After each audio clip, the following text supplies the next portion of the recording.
Pemirsa, Anda kembali menyaksikan Riang Berita Siang yang menampilkan informasi terkini dari dalam maupun luar negeri.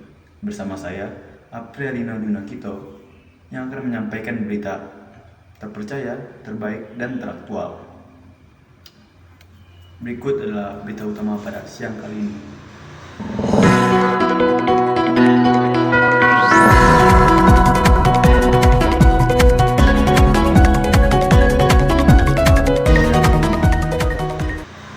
Hujan dengan intensitas tinggi yang mengguyur wilayah Lampung Selatan dalam beberapa waktu terakhir menyebabkan banjir di sejumlah kecamatan. Banjir dilaporkan merendam ratusan rumah warga serta mengganggu aktivitas masyarakat di beberapa wilayah terdampak. Berdasarkan laporan dari pihak terkait, beberapa daerah yang terdampak banjir diantaranya berada di Kecamatan Jatiagung dan Tanjung Sari. Air yang meluap dari saluran drainase dan sungai menyebabkan pemukiman warga terendam dengan ketinggian air yang bervariasi. Tim gabungan yang terdiri dari Badan Penanggulangan Bencana Daerah, aparat kepolisian, serta relawan setempat telah dikerahkan untuk membantu proses evakuasi warga yang terdampak banjir. Petugas juga menyalurkan bantuan darurat berupa makanan, air bersih, serta kebutuhan pokok lainnya bagi masyarakat yang membutuhkan. Selain merendam pemukiman warga, banjir juga menyebabkan beberapa akses jalan di wilayah tersebut sulit untuk dilalui kendaraan. Kondisi ini sempat menghambat aktivitas masyarakat serta mobilitas warga yang hendak berangkat bekerja maupun bersekolah. Pemerintah daerah Lampung Selatan menghimbau masyarakat untuk tetap waspada terhadap potensi cuaca ekstrim yang masih berpeluang terjadi dalam beberapa hari ke depan. Warga yang tinggal di daerah rawan banjir diminta untuk memantau kondisi lingkungan sekitar dan segera dilaporkan apabila terjadi kondisi yang darurat. Sementara itu, petugas terus melakukan pemantauan di lokasi-lokasi yang terdampak banjir guna memastikan keselamatan warga serta mempercepat proses penanganan di lokasi terdampak. Mungkin sekian berita pada siang kali ini. Selanjutnya akan kami lanjutkan setelah pesan-pesan berikut ini.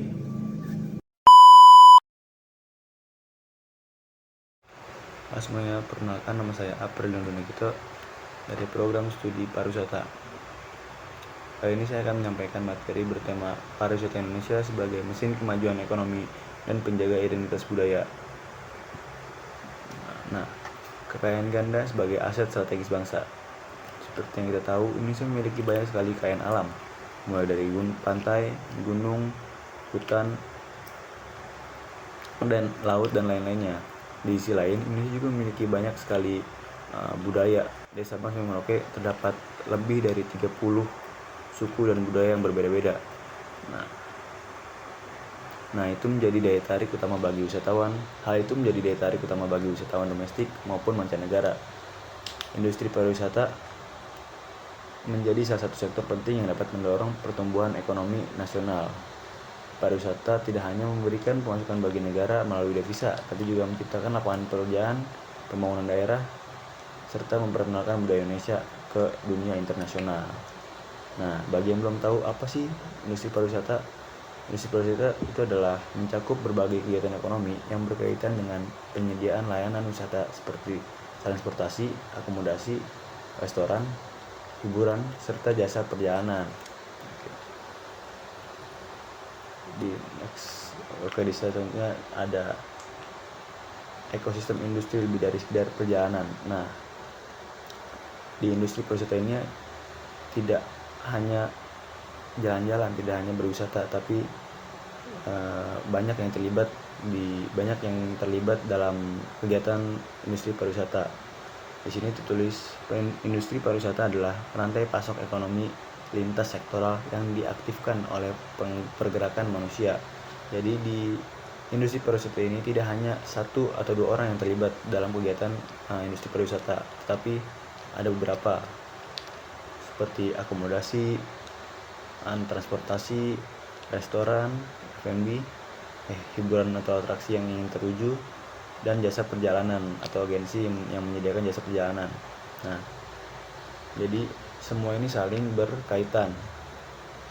Contohnya seperti saya ingin berwisata ke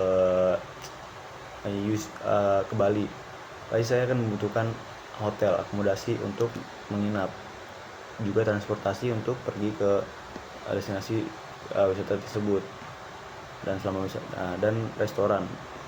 Mungkin dong saya berwisata tanpa makan. Ada hiburan, atraksi, dan juga jasa perjalanan di suatu agensi. Slide selanjutnya ada 3 pilar peran strategis pariwisata.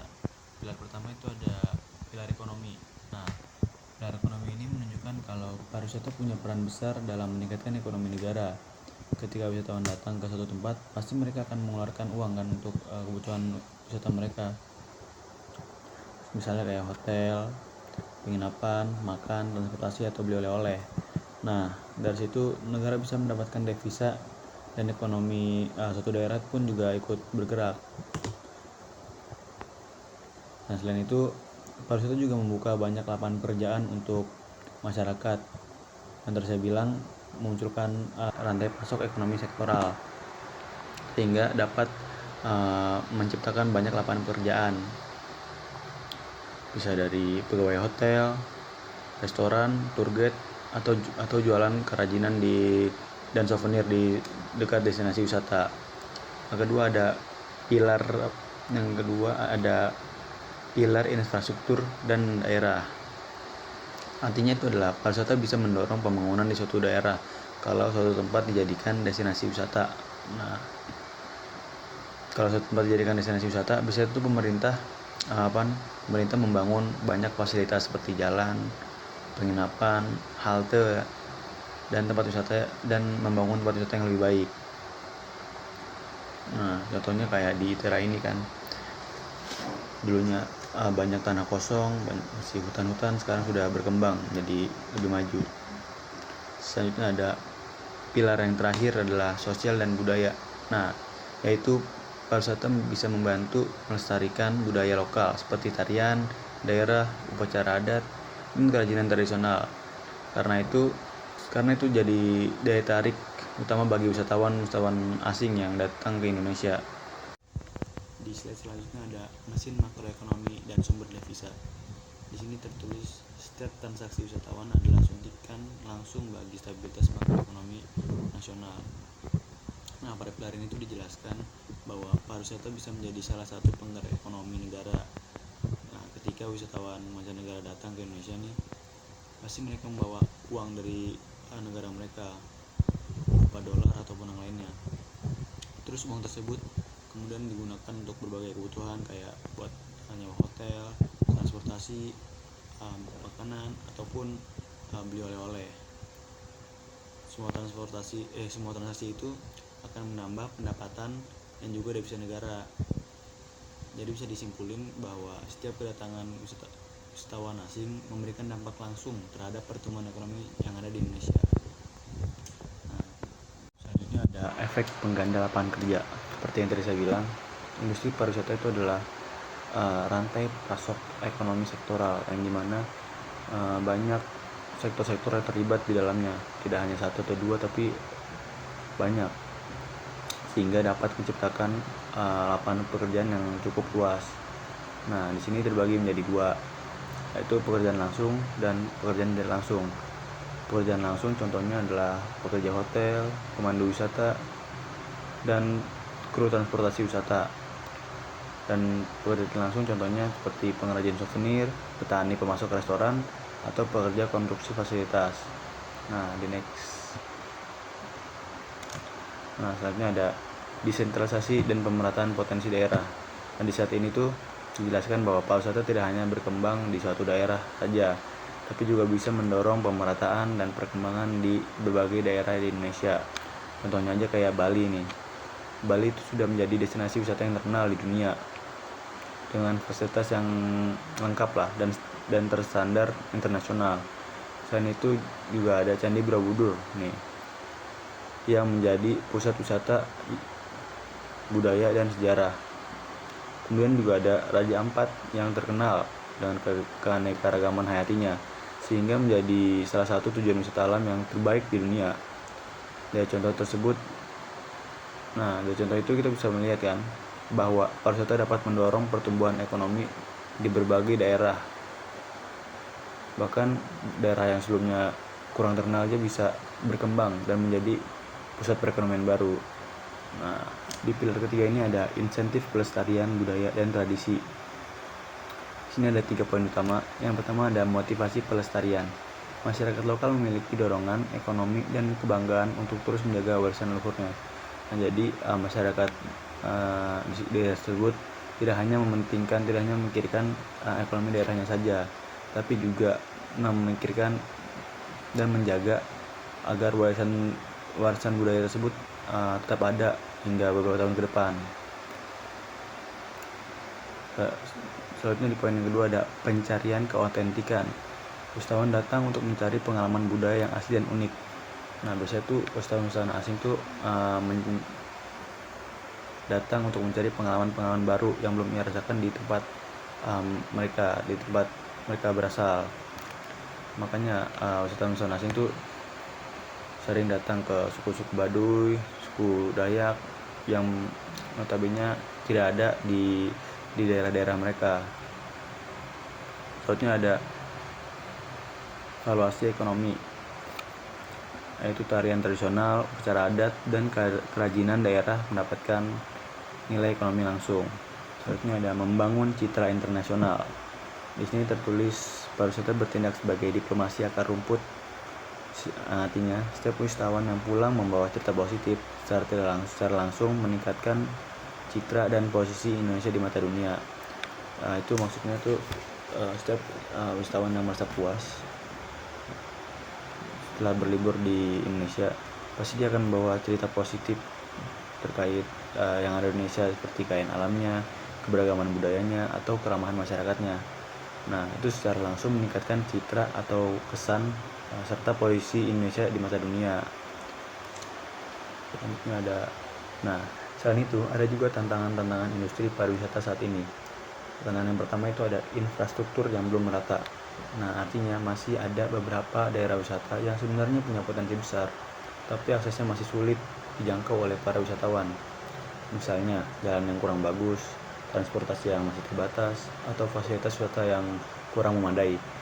Nah, karena itu pembangunan infrastruktur pariwisata ini masih perlu ditingkatkan supaya wisatawan lebih mudah berkunjung ke destinasi wisata tersebut. Yang kedua ada keberlanjutan lingkungan. Nah, keberlanjutan lingkungan ini penting kenapa? Karena kalau tempat wisata tidak dikelola dengan baik, bisa terjadi kerusakan lingkungan seperti sampah menumpuk atau ekosistem terganggu, atau bahkan bisa memicu terjadinya bencana alam seperti banjir ataupun longsor. Nah, jadi pengelolaan wisata harus dilakukan dengan baik supaya alam tetap terjaga dan meminimalisir terjadinya bencana alam. Yang ketiga itu ada persaingan global. Pariwisata juga menghadapi persaingan dengan negara lain. Banyak negara di dunia yang juga menawarkan destinasi wisata yang menarik. Karena itu, Indonesia harus tetap meningkatkan kualitas destinasi wisatanya, mulai dari pelayanan, atraksi, dan fasilitasnya, supaya tetap menarik bagi wisatawan. Nah, yang terakhir ada promosi pariwisata. Nah, selama ini kan banyak wisatawan yang hanya mengenal destinasi-destinasi yang populer seperti Bali, Labuan Bajo, ataupun Yogyakarta. Padahal Indonesia punya banyak banget tempat wisata yang gak kalah menarik. Karena itu promosi destinasi baru ini perlu ditingkatkan agar wisatawan lebih mengenal berbagai tempat wisata di Indonesia. Nah, mungkin itu 4 tantangan industri pariwisata saat ini, mulai dari infrastruktur belum merata, keberlanjutan lingkungan, persaingan global, dan juga kebutuhan promosi bagi destinasi baru yang kelak akan jadi PR bagi kita para perencana pariwisata di tahun yang akan datang.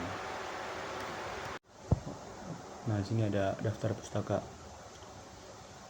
Mungkin ini saja materi yang saya sampaikan seputar industri pariwisata sebagai mesin kemajuan ekonomi dan penjaga identitas budaya. Saya Abdur Lino Donegito. Sekian, terima kasih. Oke guys, kali ini kita bakal nge-review kebab sultan yang ada di Belwis. berlokasi di tikungan Belwis ke arah Mrt. Sini ya, langsung aja kita cobain kebab sultannya. Gaskan. Jujur ini enak banget guys. Untuk di harga 10 ribuan affordable banget buat mahasiswa. Nah, isiannya itu ada daging, sayur-sayur, dan juga saus serta mayonese. Langsung aja beli kebab sultan untuk berbuka puasa. Penuhi gizi kalian dengan makanan sultan, yaitu kebab sultan. Langsung beli sekarang juga.